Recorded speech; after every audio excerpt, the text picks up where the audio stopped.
Tja, wat moet je nou eigenlijk denken van een krokodillenkwekerij? Krokodillen waar ze tasjes en portemonnees en riemen van maken. Ik kan er niet zo goed tegen en ik vind eigenlijk dat het niet moet kunnen. Maar we laten gewoon natuurlijk dingen zien die hier gebeuren. Waarmee niet gezegd is dat wij het leuk vinden. Ik vind het eigenlijk heel verschrikkelijk.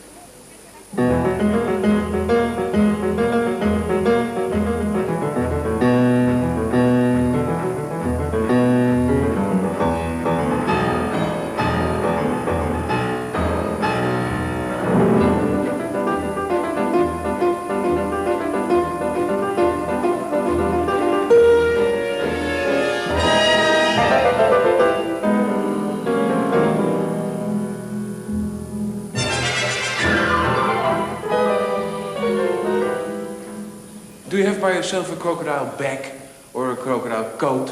Well, I have a crocodile belt and I have a crocodile bag. Yes, I do. Okay. And these are small crocodiles. They are, how old are they? 1.5 months old. And they are dangerous or not? No, not at this stage. They can bite you. I can give you a nip, that's all. A nip. And it doesn't hurt, a nip. Oh. No, I'm not tired. So. What is your fascination with crocodiles? I think when you were 10, you were not thinking, I'm starting a crocodile farm when I'm growing up. Well, in fact, I've always been interested in reptiles, and my father was a great snake keeper and a lizard keeper, and it just sort of evolved. Australia, in Australia, yes, that's right. Crocodiles have characters. Can you see the difference between the one? Yeah, you can, but it's not so extreme. But yes, we have certainly gentle crocodiles and aggressive crocodiles. Yes. And in fact, that's reflected in the names of our big breeding crocodiles. And we have, it's Mauritian Creole, but we have one big female who's called Madame Timide, which means basically Timide, gentle or shy, and Madame Méchant, which means aggressive. I mean, everyone has a name because, yes, they have a different personality. So it's better now to go to the large ones, I think. Well, yes, we can go and see as they proceed up in stages. Okay. And they're sleeping at daytime normally? Well, during the day they're less active, but actually for sleeping you can see they've got their eyes open. They sleep very little, but they rest during the day. They're nocturnal. So close the curtains and let's sleep then.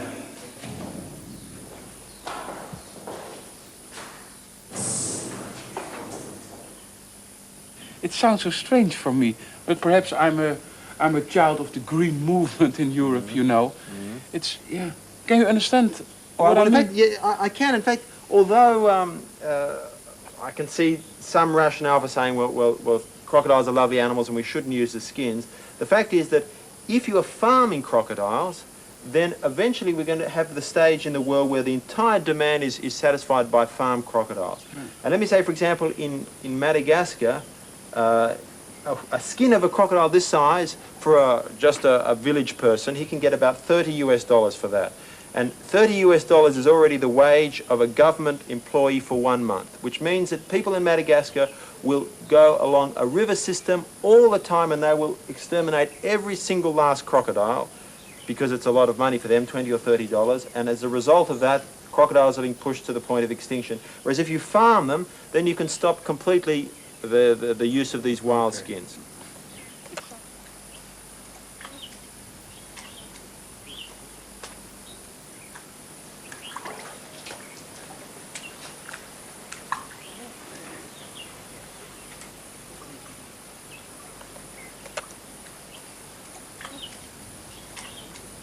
What's the salt here?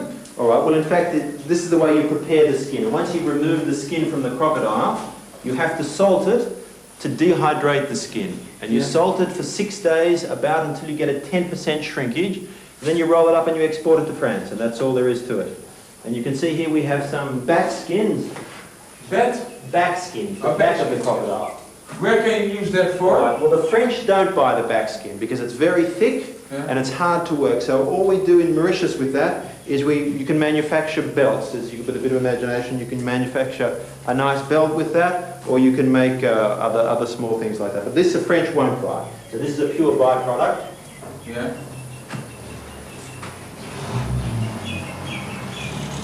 And how long is this to stay in the salt? Well, these are very thick. They can stay in there for 2 or 3 weeks before we put them in the fridge. But these ones you put for about 6 days until, as I say, you get a 10% shrinkage. And I see a hole in it. That is a lady or? Well, in fact, from the hole you can't tell because it could be a male or it could be a female. It's from the internal anatomy that you can only know. You don't know if it was... No. Well, I know it was a female. It's female. It was a female. How do you know? Because I just know all these crocodiles that we have here are females. Actually, that's interesting because, in fact, you can produce the sex of crocodile you want by the temperature you incubate the egg. If you incubate at 31 degrees, it's 100% females that you will get. Yeah. And then once this is done, it's very simple. All you do is you put them in a sack, and here we've got a number of skins in the sack ready. And they're waiting for their tags, so when the tags come, then... That's a tag from the international organization who allow you to export it. That's correct. I haven't got them yet. They're very nice tags. When they come, they're tags that once they're put on, they can never come off. And then these are exported to France. To France? That's right. Why? Oh, that's the best market. France, Japan, Italy, these are the best buyers. But for the moment, we're dealing with one tannery in France, and they'll be taking all our production. I think it's best to go now to the mothers and fathers of all these nice animals. Just roll them up. Ja, ik blijf het toch nog steeds een beetje raar vinden. Jij hebt krokodil gegeten, hè? Ja. In Singapore. Hoe smaakte dat? Vies. Waar smaakt het naar dan? Naar inktvis. Maar een eentje zit tenminste nog. Ja. Dit is gewoon alleen maar voor de handtas. These are the daddies and the mamas. That's correct. And these are 6 years old, 7? No, these ones, in fact, are 12 years old now. 10 to 12. And how many children they can make together the coming years? All right, well, one female produces about 30 to 40 eggs per year, and they lay in the sand pits up at the top of the pond. And as they get bigger, they lay progressively more eggs. But it's once a year. Every year, September, October, November, she will go up to the top, she will dig a hole, she'll lay all her eggs in half an hour, and then it's finished for the year. And a very strange question, how did they copulate? All right, well, they do it in the water. They do it in the water? In the water, and the crocodiles do it in the water, and it's a season, it's about March to June. And they make sound? They can make a little bit of sound, a little bit like the noise I've just made now, but in fact it's very nice with crocodiles in that it's the female that really initiates all, and if the female doesn't like the male, then the male has no chance.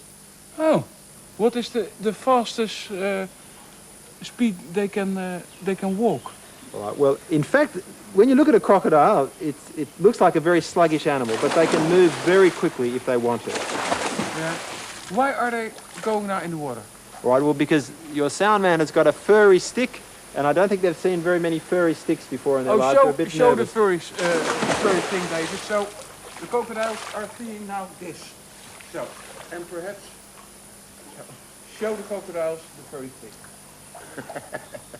But for sure it's that, because the cameras they see all the time, and people they're very habituated to. So it's something they new. do have very good eyes then? Yes, no, they have very good vision, crocodiles. And smell? How's the smell? Smell is important, but not as good as vision. And in fact, that's why if we put an animal in there, which you don't do, but I mean, if you had something that was moving in there, they would move very quickly after it. Whereas if it just stayed still, maybe the crocodiles, they certainly wouldn't smell it. And if they didn't get a good visual fix on it, then they wouldn't attack the animal. So sometimes if a crocodile is after you, it's best to just freeze. Yeah. Is it difficult to breed aldabras? Yeah, the problem is, that we've had a lot of problems with that, is that we have only 3 big males and we have 20 females, and the big males are frankly just incompetent. What do you mean? Well, they mount the female from the head side and from the side, and they just never inseminate the females. We get plenty of eggs, which means that we have no nutrition problems, the females are fine, and the males copulate all the time, but they never get their penis where it's meant to go. How is he feeling now, the aldabra, do you think? This one here, Yes. well, he wants to be put on the ground, of course. Let's put him on the ground.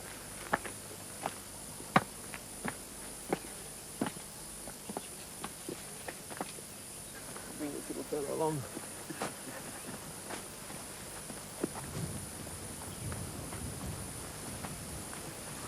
Of course, before we spoke about my problem with breeding, part of the problem is that my males are too big compared to the females, and it's hard to get males. But here we have a male here.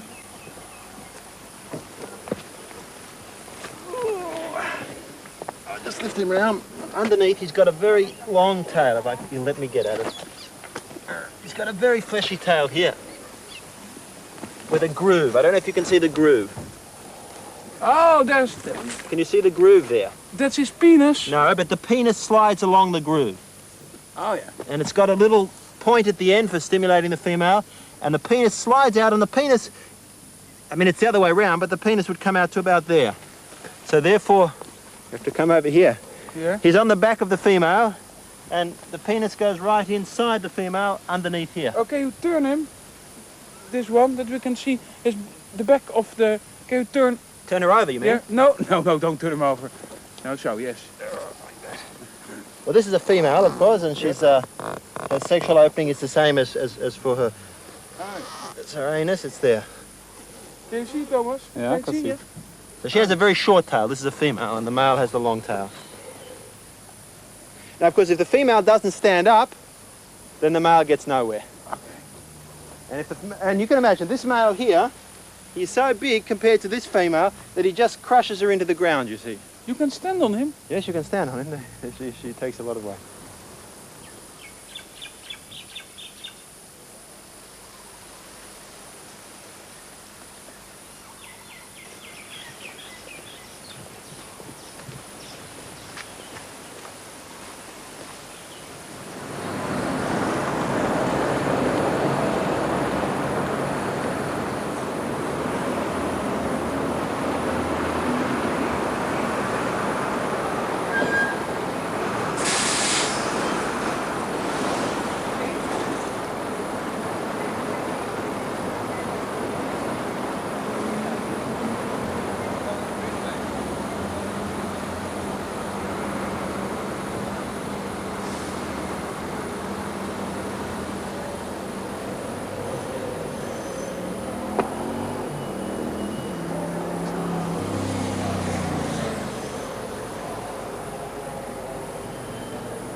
Dat sombere gebouw daar is de Royal Museum of Scotland in Edinburgh.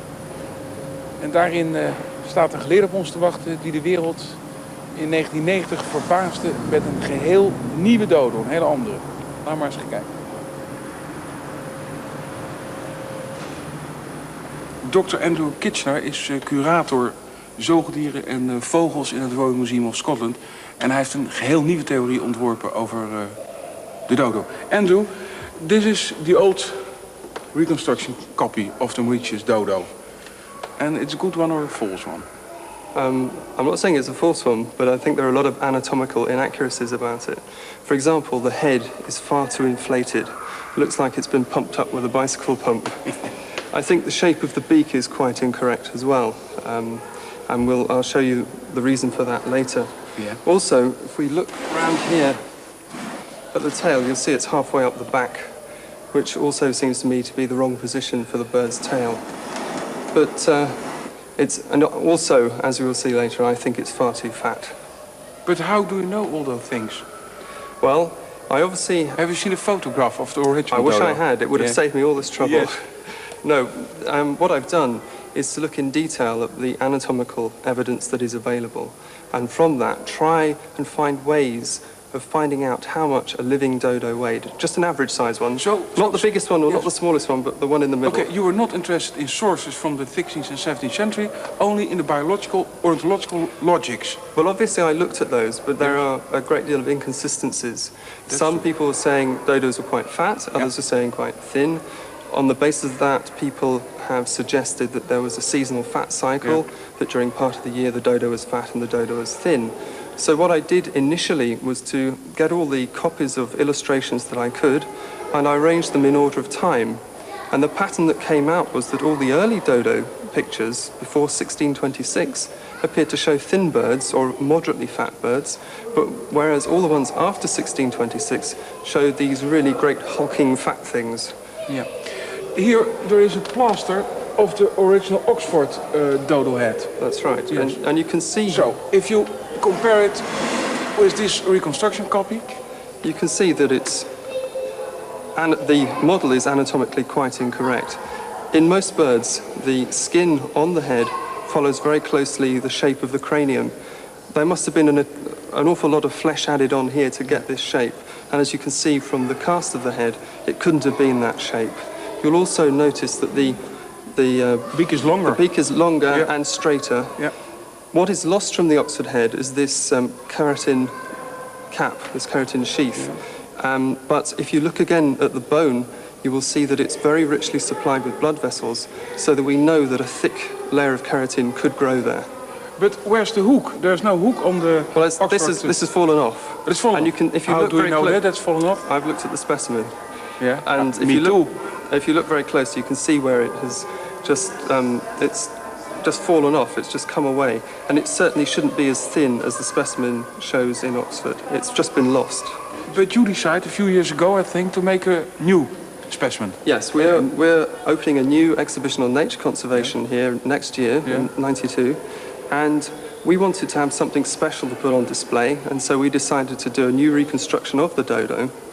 And in order to get all the bits in between the head and the foot, what I did was to measure as many bones as I could find, so that I could get average measurements for all the bones, and therefore we could reconstruct an average-sized skeleton. But why you were so interested in the dodo for yourself? Well, I wasn't interested in it myself at all. No? I was just doing it They say to you, you had for to this make... exhibition. We wanted It was to... an order.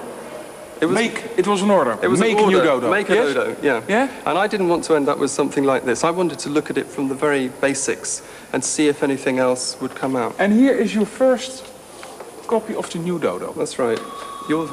What I did... You did it by yourself? yes, I did From this clay. myself. This is plasticine. Plastic, yes. I made a skeleton out of wire based on the average measurements, and this is 1/5 of the fully adult size. And then I added on plasticine muscles and other body tissues and a moderate amount of fat, and ended up with this. Well, the next thing I did, in fact, wasn't concerning with the actual internal structure of the bones. It was to look at the overall sizes of bones. Now, as we know, the dodo is a giant pigeon, and the important thing about... You know that for sure? Yes. There's a lot of research going on in Amsterdam to prove that. Yes. But you're already sure. Well, I think there is the body of evidence is that it is a pigeon, a giant pigeon. Okay. And if anybody comes up with new evidence, we'll have to start all over again. It's de echte geleerde. It's real man of science. Yes, go on. Yeah.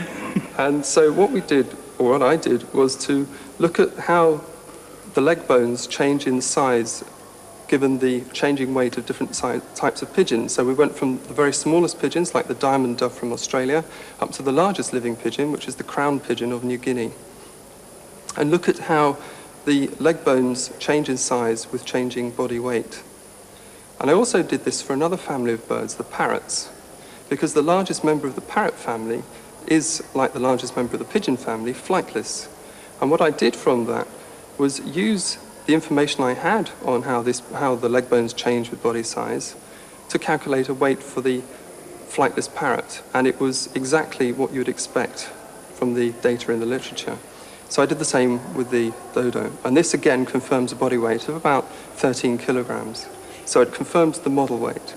As you can see from the cross-section of the bones, that they are in fact very thin. And I was in a very good position to use some data that Professor McNeill Alexander of Leeds University had collected in East Africa. And he was looking at the strengths of the leg bones of birds which run around a lot on the ground, like the ostrich and the guinea fowl and the bustard. And I was then able to calculate a strength for all the leg bones of the dodo. And these strengths, given the slimline version, if you like, these strengths fell within the range of these other running birds.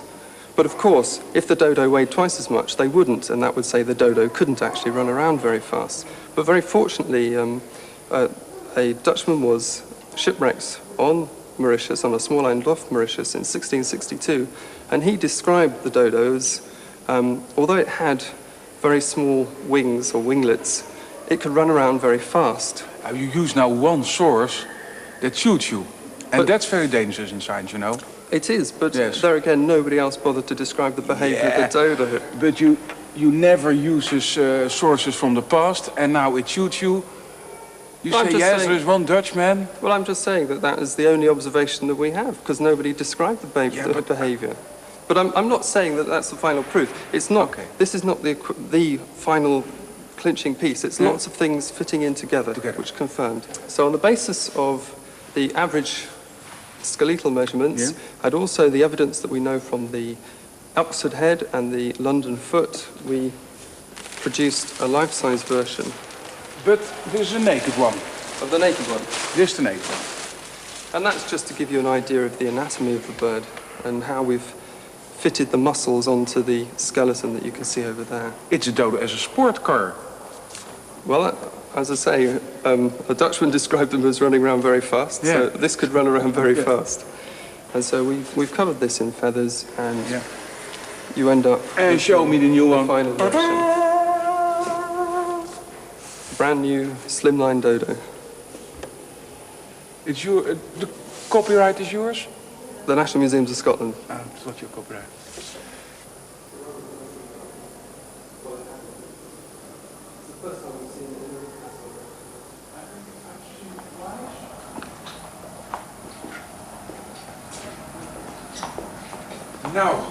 Nou ben ik benieuwd, want we zijn in het VOC-archief hier van het ARA, het Algemeen Rijksarchief. En je hebt hier iets, dat is een journaal, hè, heet dat? Hè? Ja, een scheepsjournaal. Van de tweede schipvaart naar Indië. Ja, dat klopt. En dat was 1600, 1602 of zoiets, hè? Ja. Ja. En dit journaal, daar wil je me iets aan laten zien, hè? Ja.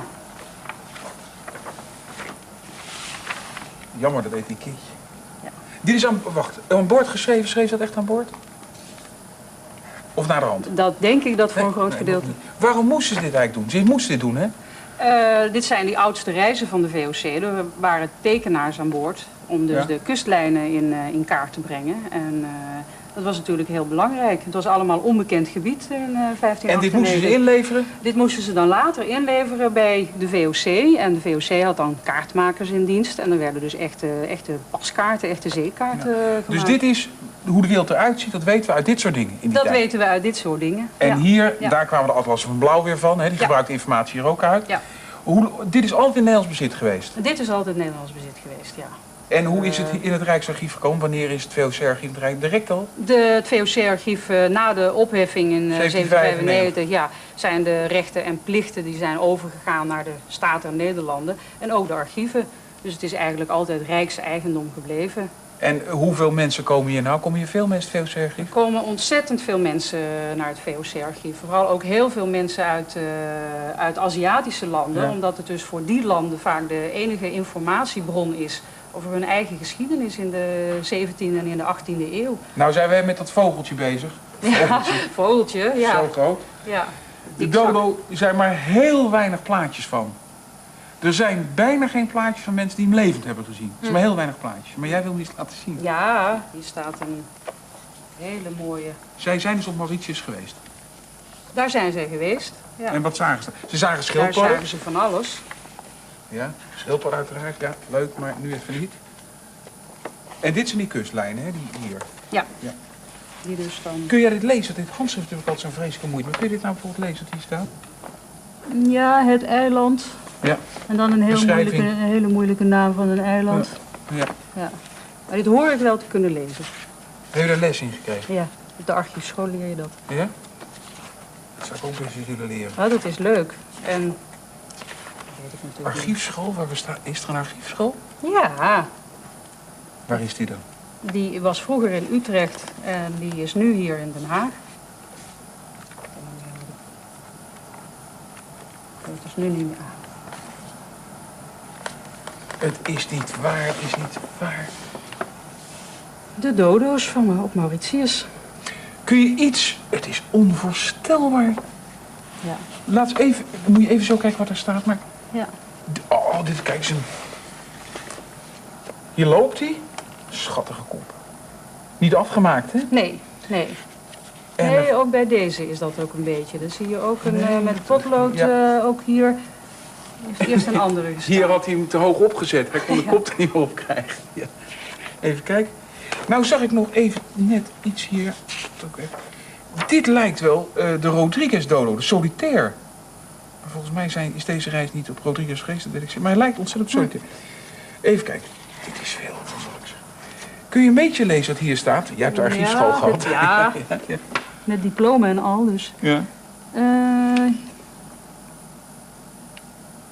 Deze vogels vangt men op het eiland Mauritius in grote menigten, want zij konnen vliegen. Niet vliegen, nee. Ja, maar er staat konnen vliegen. Ja. Ende is goed eten en de verversing. Ze zijn dus goed om te eten. Ze zijn lekker. goed om te eten en het is een verversing. Ja. Hebben dikmaals stenen in de maag als eieren. Ja. Somtijds groter en de kleiner. Zijn de genaamd grifeend, denk ik dat hier staat. Grifeend of de... moeilijk woordje. En dan denk ik dat hier ganzen staat met AE. Heel lent, want dat verhaal van die stenen in de maag, dat ken ik inderdaad. Dat ze steeds op de grond woelden, hè? En dan langzamerhand stenen ook mee naar binnen kreeg. Ja. Deze man die het geschreven heeft, die kon echt tekenen, hè? Dus het is geen geklungel. Nee. Maar er waren de aparte tekenaars zijn er op die reis meegegaan. Met andere woorden, de schrijver is niet de tekenaar? Dat hoeft niet de tekenaar te zijn. Nee. Het journaal is waarschijnlijk van de hand van de secretaris op de Gelderland. En het was een onderkoopman. Dat is die Wolperts Harmszoon of niet? Simon Jacobszoon. Simon Jacobszoon. Ja. Dit is duidelijk. Volgens mij is dit... En dan andere passages die zijn inderdaad van de hand van die Wolfert Hermanszoon. Ja. Als verschillende schrijvers ook. Ja.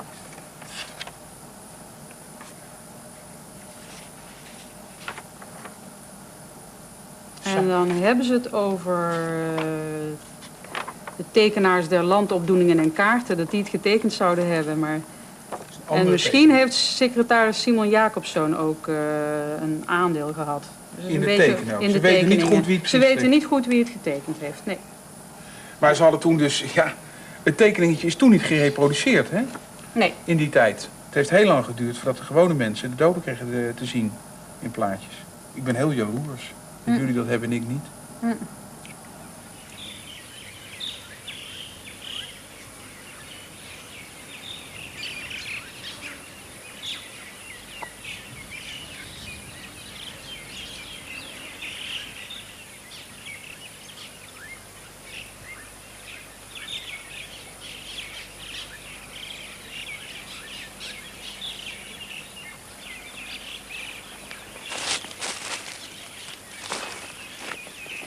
Boudewijn, waar loop je nou te voeten? Dit hier is de heilige plaats van de dodo. Omstreeks 1844 verscheen er een boek van Strickland. En dat was het moderne boek over de dodo. Het eerste moderne wetenschappelijke boek. Er kwam er een rage op gang van mensen die zeiden, dan moeten we de dodo vinden. Ze wisten al dat ze nooit meer een leven zou vinden, maar misschien de botten van de dodo. Toen was er een man, Clark, en die is hier, in dit gebied, was toen een moeras, de Mare-aux-Songes, gaan zoeken. En die heeft in een paar maanden tijd duizenden botten gevonden, die bijna allemaal nog hier zijn in het museum. En hier heeft hij ook de enige dodo gevonden die nog helemaal intact was. Weet je wel, die we in het museum hebben staan, een skelet. Die vond hier, omdat het nat was hij niet stuk gedrukt, maar je lag zo in het moeras. Kant aan kant. Het eigenaardige is alleen, 1... Ze hebben bijna nergens anders botjes van de dodo gevonden op het eiland. Onbegrijpelijk, want de dodo's hebben waarschijnlijk overheen het eiland gelopen. En 2, men heeft na 1855, 56, toen hier gezocht is, nooit hier meer botten gevonden. En nergens elders op het eiland. Dat zou veronderstellen dat die ene man, die Clark, alle botten heeft gevonden. Dat kan dus bijna niet. Hè? Dat is onmogelijk. Maar het is niet anders. En dat het nou een vuilnisbelt is, dat vind ik eigenlijk zo'n prachtige symboliek. Want de dodo is natuurlijk geofferd aan de vuilnisbelt van de geschiedenis. Hè? Want door de vervuiling en door de wreedaardigheid en door de dieronvriendelijkheid van vooral in Nederland is de dodo op de mond gegaan. En dit is de begraafplaats van de dodo.